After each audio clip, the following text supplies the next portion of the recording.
Hi நண்பர்களே, நலம் 360 சேனலுக்கு உங்களை அன்போடு வரவேற்கிறேன். இன்றைக்கி நம்ம வீடியோவில் எதை பற்றி பேச போகிறோன்னா, நம்ம அத்தனை பேருக்கும் ரொம்ப பிடிக்கிற ஒரு சின்ன பச்சை நிற சுவையான காய் பற்றி தான் பேச போகிறோம். அது என்னென்னு பார்த்தா அதுதான் பிஸ்தா.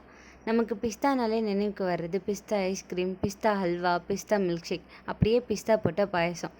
ஆனால் பிஸ்தா சுவைக்கு மட்டும் இல்லைங்க, மருத்துவ குணங்களும் பிரபலம்னு தெரியுமா? பிஸ்தாக்கள் புரதம், ஆக்சிஜனேற்றிகள் மற்றும் நார்ச்சத்து ஆகியவற்றின் மூலமாக இருப்பதால் அவை ஒருவரின் ஆரோக்கியத்திற்கு ரொம்பவே நல்லது. இதய ஆரோக்கியத்தை அதிகரித்தல், இரத்த சர்க்கரையை நிர்வகித்தல் மற்றும் பெருங்குடல் புற்றுநோய் அபாயத்தை குறைத்தல் ஆகிய சாத்தியமான நன்மைகள் இதில் இருக்குது. ஆராய்ச்சியின்படி ஆயிரக்கணக்கான ஆண்டுகளாக மக்கள் பிஸ்தா சாப்பிட்டு வராங்க அப்படின்றது குறிக்கப்படுது. இன்றைக்கி மக்கள் அவற்றை சாலட்கள் முதல் ஐஸ்கிரீம் வரை பல்வேறு உணவுகளில் உட்கொண்டுட்ருக்காங்க.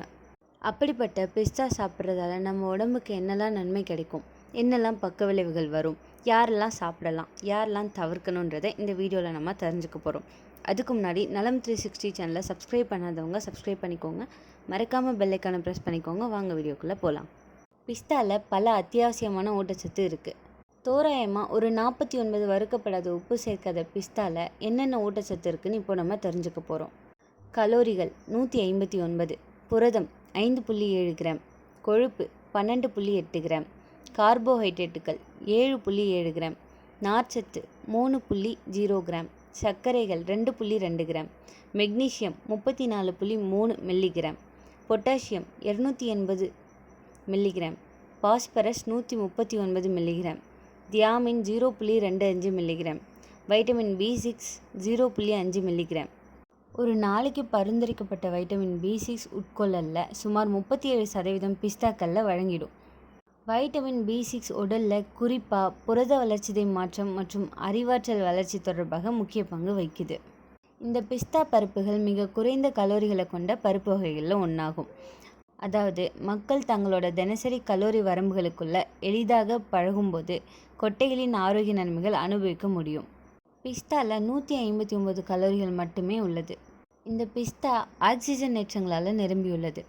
ஆக்சிஜனேற்றிகள்ன்றது ஆரோக்கியத்தில் முக்கிய பங்கு வகிக்கும் பொருட்களாகும்.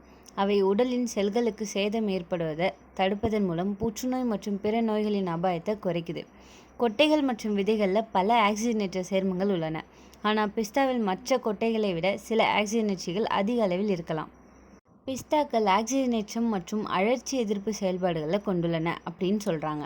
ஏன்னா காமா டோகோஃபெரோல்கள், தாவர வேதிப்பொருட்கள், பாலிஃபினான்கள் போன்ற சிறந்த ஆக்சிஜனேற்ற பண்புகள் இதில் இருக்குது.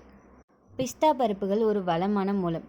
கண் ஆரோக்கியத்திற்கு அவசியமான ஆக்சிஜனேற்றிகள் லூட்டின் மற்றும் ஜியாசாக்தின் இதில் அதிகமாக இருக்குது.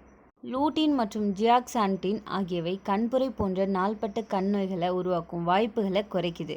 அவை வயது தொடர்பான மாக்குலர் சிதைவிலிருந்து பாதுகாக்கவும் உதவும். AMD மற்றும் கண்புரை ஆகியவை முன்னணியில் உள்ளன. காரணங்கள் அமெரிக்காவில் குருட்டுத்தன்மை, பிஸ்தா உள்ளிட்ட ஆரோக்கியமான உணவை உட்கொள்வது இந்த கண் நோய்கள் வராமல் தடுக்க உதவும் என்ற நம்பிக்கைக்கு வழிவகுக்கும். கண் ஆரோக்கியத்திற்கு நல்லது செய்யும் வைட்டமின்கள் பிஸ்தாவில் அதிகமாகவே இருக்குது. அனைத்து கொட்டைகளிலும் நார்ச்சத்து நிறைந்துள்ளது. இது குடல் வழியாக உணவை நகர்த்தி மலச்சிக்கலை தடுப்பதன் மூலம் ஆரோக்கியமான செரிமான அமைப்பை ஊக்குவிக்குது. ப்ரீபயாட்டிக்குகள் அப்படின்னு சொல்லப்படுற ஒரு வகை நார்ச்சத்து குடலில் உள்ள நல்ல பாக்டீரியாக்களுக்கும் உணவளிக்கக்கூடும். நல்ல பாக்டீரியாக்களுக்கு உணவளிப்பது அவை பெருகி தீங்கு விளைவிக்கும் பாக்டீரியாக்களை வெளியேற்ற உதவுது. ஒரு நபரின் அன்றாட புரத தேவைக்கு பிஸ்தாக்கள் பங்களிக்கின்றன. கிட்டத்தட்ட ஒரு மனிதனுக்கு தேவையான அனைத்து புரத சக்தியும் இந்த பிஸ்தாலேருந்து கிடைக்கக்கூடும். புரதம் பிஸ்தாவில் தோராயமாக 21% இருக்குது. இது சைவ உணவு உண்பவர்களுக்கு ஒரு நல்ல ஆதாரமாக அமையுது.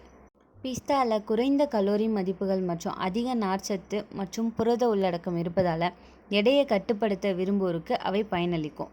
2016 மதிப்பாய்வின் மூலம் பிஸ்தா சாப்பிடுவது பல இருதய நன்மைகளை வழங்குது அப்படின்றத சொல்கிறாங்க. பிஸ்தாக்கள் இரத்த அழுத்தம் மற்றும் கொழுப்பை குறைக்க உதவும். இதனால் இருதய பிரச்சனைகள் ஏற்படும் அபாயத்தை குறைக்கும். அவற்றில் ஆக்சிஜனேற்றிகள் அதிகமாக இருப்பது இதய நோய்களிலிருந்து பாதுகாக்க உதவிகரமாக இருக்குது. பிஸ்தா சாப்பிடுவதன் மூலம் வகை 2 நீரிழிவு இல்லாதவர்களுக்கு இரத்த அழுத்தத்தை கணிசமாக குறைக்கும் அப்படின்னு சொல்லப்படுது. சிஸ்டாலிக் மற்றும் டயாஸ்டாலிக் இரத்த அழுத்தத்தை குறைப்பதில் சோதிக்கப்பட்ட அனைத்து கொட்டைகளை விட பிஸ்தாக்கள் மிகவும் குறிப்பிடத்தக்க விளைவை கொண்டிருக்குது.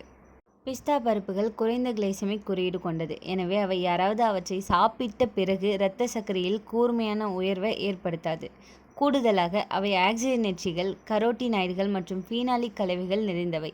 இவை அனைத்தும் இரத்த சர்க்கரையை கட்டுப்படுத்த உதவும். பிஸ்தா சாப்பிடுவது நீரிழிவு நோயுடன் தொடர்புடைய அபாயங்களை குறைக்க உதவும். ஆலிவ் எண்ணெய் மற்றும் பிஸ்தாக்கள் நிறைந்த மத்திய தரைக்கடல் உணவு கர்ப்பகால நீரிழிவு நோயை குறைக்க உதவுது. பிஸ்தாவில் அதிக நார்ச்சத்து இருப்பதால் பெருங்குடல் புற்றுநோய் போன்ற சில புற்றுநோய்களின் அபாயத்தை குறைக்கலாம். பிஸ்தா சாப்பிட்டா உடல் எடை கூடும்னு பல பேர் நினைப்பாங்க. ஆனால் உண்மையில் இதில் இருக்கும் புரதம், நார்ச்சத்து நம்ம வயிறை நீண்ட நேரம் பசிக்காமல் வைக்குது, அதிகம் சாப்பிடாமல் இருக்க உதவுது.